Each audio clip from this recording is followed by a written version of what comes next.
And a commitment to closer ties on energy and security. Russia's leader in Vietnam promising investment in natural gas. A fresh from a stop in North Korea, where he signed off on a landmark deal on mutual assistance.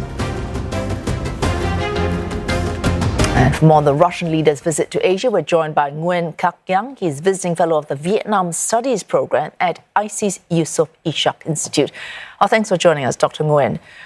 As we just mentioned, President Putin, fresh off the plane from North Korea, welcomed by the leader there. The much-sanctioned North Korea. In fact, many have called Russia and North Korea arguably the two most sanctioned countries in the world. Now he joins Vietnam's leaders. Surely that's not lost on them, which would suggest whatever Vietnam gains would outweigh any cost in reputation. Well, I think it's important to note that for Vietnam, they intend for Putin to visit Vietnam after North Korea. So Vietnam is not the first place of destination for Putin's trip to Asia.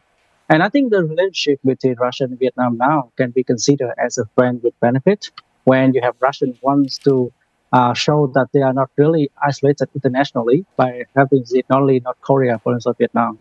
And for Vietnam, it really needs Russia for its security consideration, especially in the face of increasing Chinese pressure in the South China Sea and also on the oil and gas projects on the South China Sea.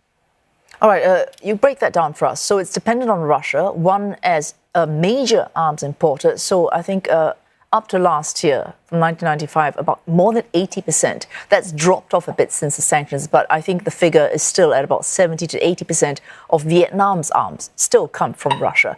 But the other thing you mentioned, for example, energy. We have heard Russia, the announcement, the president promising Russian companies putting money into LNG projects in Vietnam. He did not specify where, but very likely in the South China Sea. Well, I think there are two main takeaways that we should have a look at Putin's commitment on Vietnam energy projects. First, for the LNG project, I think it's very important for Vietnam because it's one to accelerate the LNG project in the country, to accelerate the energy transition in the country, which is very important. And until now, we don't really see any big LNG project in the country, despite a lot of commitment. So that is very big area that Vietnam wants to have Russian support. And secondly, I think more importantly, Vietnam currently has a lot of big projects on the South China Sea, not only to support its energy export, but also to support its maritime sovereignty in face of Chinese aggression. And Russia is the only main player that is willing to stand up to China for Vietnam in the South China Sea. Previously, we have different countries. For example, the Spanish Repsol in 2019 was threatened by Chinese authorities, and they had to withdraw from the project in Vietnam exclusive economic zones. So for Vietnam, having Russia is very important because they know that only big countries like Russia or the United States can really stand up to China to support Vietnam maritime claim on the South China Sea. Dr. So Nguyen, that is, I think, very big consideration. Right, but arguably, it's not just that Russia is able to stand up to China, because relatively speaking, in economic strength, military strength, China probably outranks Russia at this point. It's that China would understand if Russia wants to make a point on developing LNG with Vietnam, and China is willing to say, I understand that this is a compromise I will allow you to make. So it's China's ties with Russia that would allow Russia to make these arrangements with Vietnam.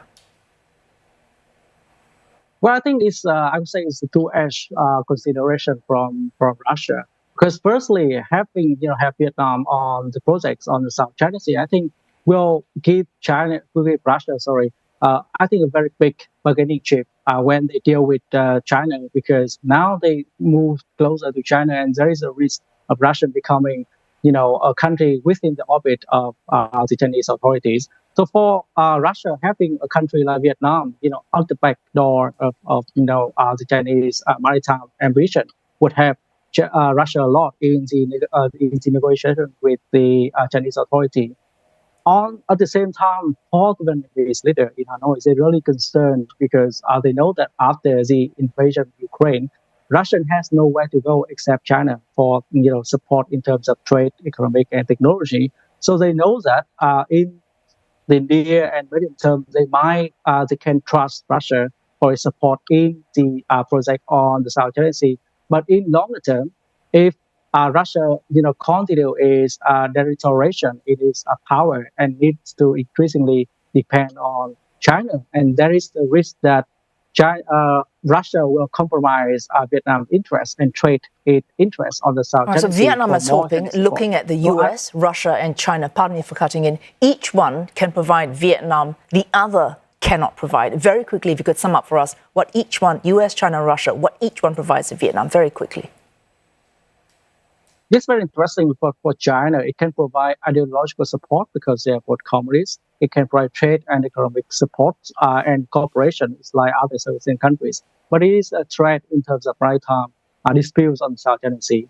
For U.S., it can provide a counterbalance force to China influence in the region and can provide Vietnam with economic integration. But then because of the U.S. emphasis on democracy, it will be a threat for Vietnam regime stability.